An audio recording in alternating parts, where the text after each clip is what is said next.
Kisah Nabi Muhammad SAW, hijrah pertama dan Isra Mi'raj.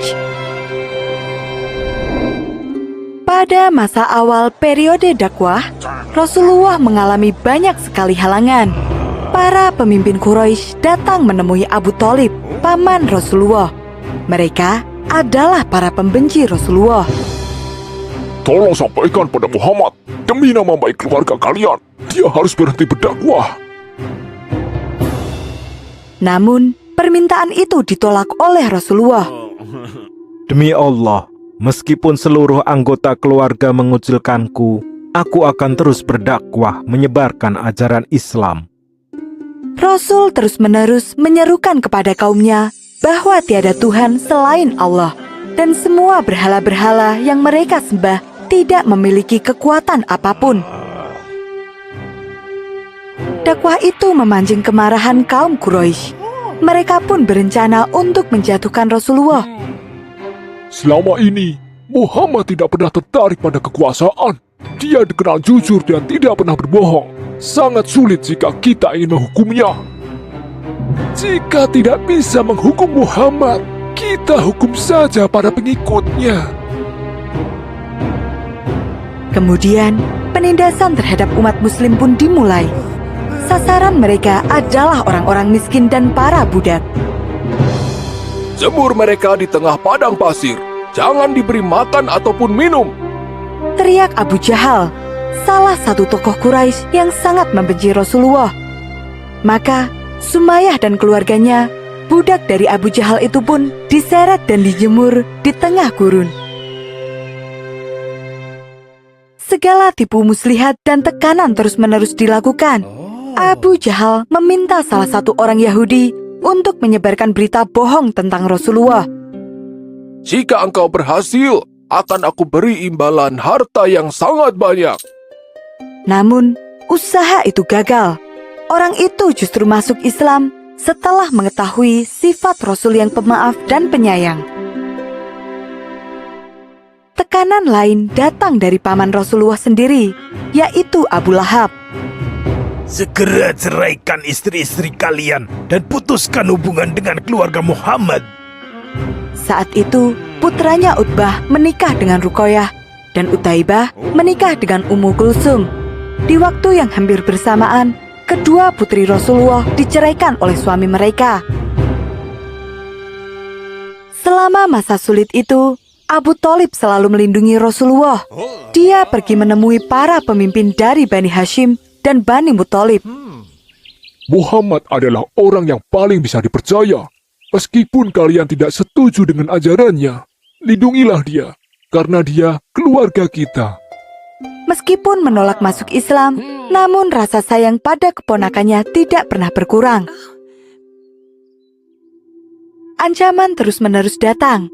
Rasulullah pun memohon petunjuk kepada Allah atas kekejaman yang diterima oleh umatnya.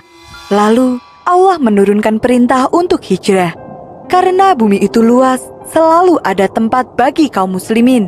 Rasulullah kemudian menganjurkan kaum muslim untuk hijrah ke Habasyah, negeri yang aman dan damai, dipimpin oleh Raja Najasyi yang adil dan bijaksana. Rombongan pertama yang pergi berjumlah 15 orang, termasuk Utsman bin Affan bersama istrinya Ruqayyah, putri Rasulullah. Mereka pergi secara diam-diam pada malam hari, agar tidak ketahuan oleh kaum Quraisy. Kapal ini akan mengantarkan kita ke Habasyah. Kemudian, mereka menumpang sebuah kapal. Dialah yang memimpin kelompok tersebut. Kaum Quraisy mengetahui kejadian itu, namun semua sudah terlambat. Celaka, mereka berhasil lolos. Mulai saat ini, tidak akan ada ampun lagi bagi mereka. Setelah itu, penindasan terhadap kaum muslimin semakin parah.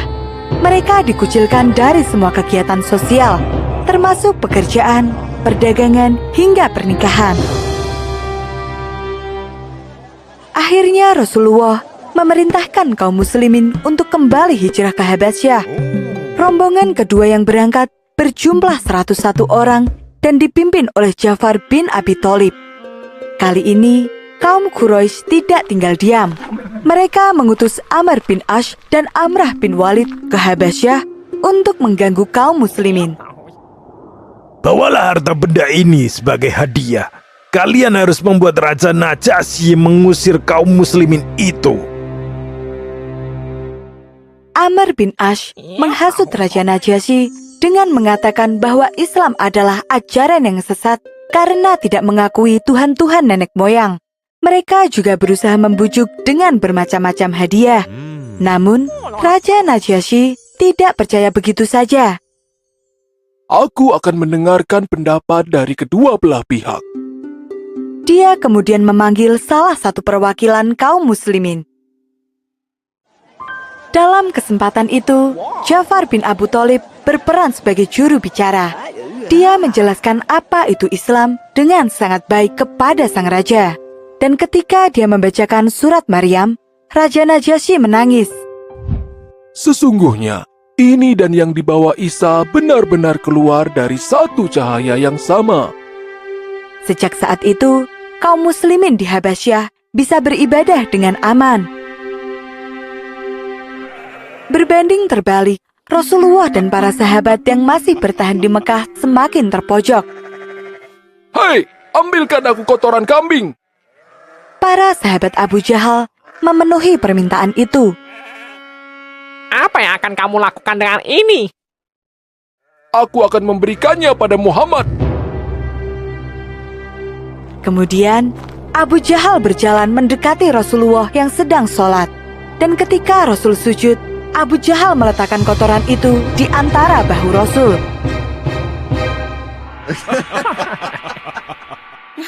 Rasulullah tetap dalam posisi sujudnya hingga Fatimah Az-Zahra membersihkannya sembari meneteskan air mata.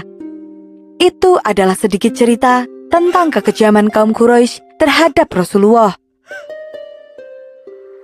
Pada tahun ke-10 setelah kenabian, Rasulullah menghadapi cobaan yang sangat pedih. 2 orang yang sangat dicintainya wafat. Mereka adalah Abu Thalib dan Siti Khadijah. Tahun itu pun disebut dengan Amul Husni atau tahun kesedihan. Kini, tidak ada lagi Abu Thalib, sosok kuat yang melindungi Rasul dari kekejaman kaumnya. Dan tidak ada lagi Siti Khadijah yang selalu setia mendampingi Rasul. Kaum Quraisy memanfaatkan kesempatan itu untuk menyerang dan menghina Rasul terus-menerus. Hingga akhirnya, Rasul memutuskan untuk hijrah ke Taif. Di sana, ada kerabatnya yang menjadi pemimpin besar yang dapat menerima dakwah dan melindunginya. Maka, berangkatlah Rasulullah bersama Zaid bin Harithah. Mereka berjalan kaki menempuh jarak yang cukup jauh. Sayangnya, orang-orang Taif menolak kedatangan Rasulullah. Kalian tidak diterima di sini. Kemudian, mereka mengusir Rasul beserta Zaid bin Harithah dengan lemparan batu hingga terluka parah.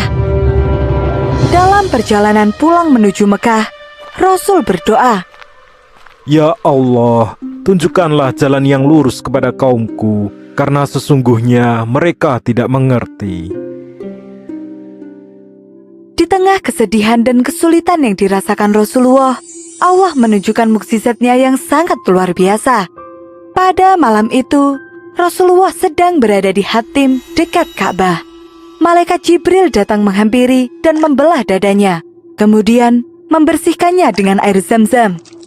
Selanjutnya, malaikat memenuhi hati Rasul dengan iman dan hikmah. Setelah itu datanglah Buraq, seekor tunggangan yang berwarna putih dan bersayap yang mampu melangkah secepat kilat. Rasulullah mengalami perjalanan yang luar biasa.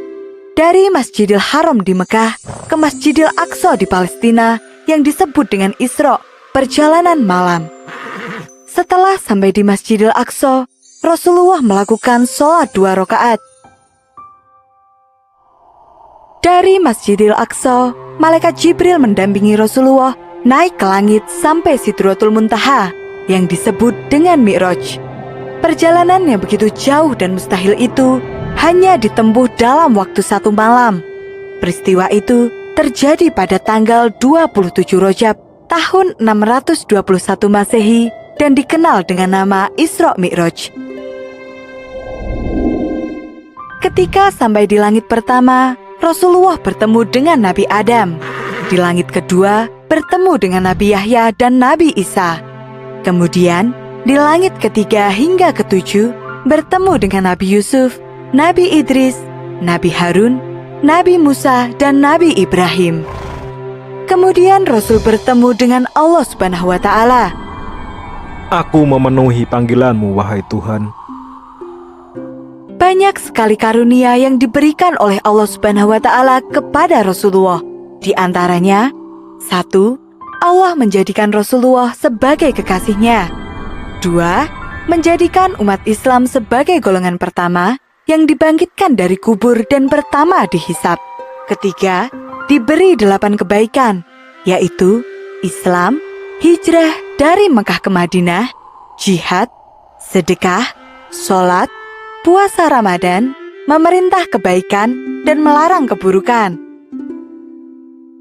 Allah juga menjadikan Rasulullah sebagai penutup bagi para nabi, serta memberikan perintah penting, yaitu sholat 50 kali.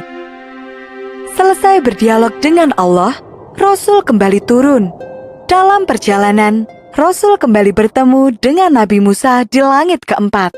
Dia bertanya apa yang diperintah oleh Allah. Kemudian, Rasul menjawab, perintah sholat 50 kali. Maka engkau dan umatmu tidak akan mampu mengerjakannya. Kembalilah kepada Tuhanmu dan mintalah keringanan bagimu. Rasul kembali menemui Allah dan memohon keringanan. Allah menurunkannya menjadi 40 kali. Namun, 40 kali masih dirasa berat, dan Rasul pun kembali memohon keringanan. Hingga akhirnya, kewajiban sholat berubah menjadi 5 kali. Selain mengunjungi surga, Rasulullah juga diajak melihat neraka. Rasul bertemu dengan Malaikat Malik, sang penjaga pintu neraka. Kemudian, Rasul melihat isi neraka. Api membara sangat besar seolah dapat membakar apa saja. Di dalamnya ada manusia dalam berbagai bentuk, dan mereka semua sedang menjalani siksa yang begitu pedih, sesuai dengan amal perbuatan ketika hidup di dunia.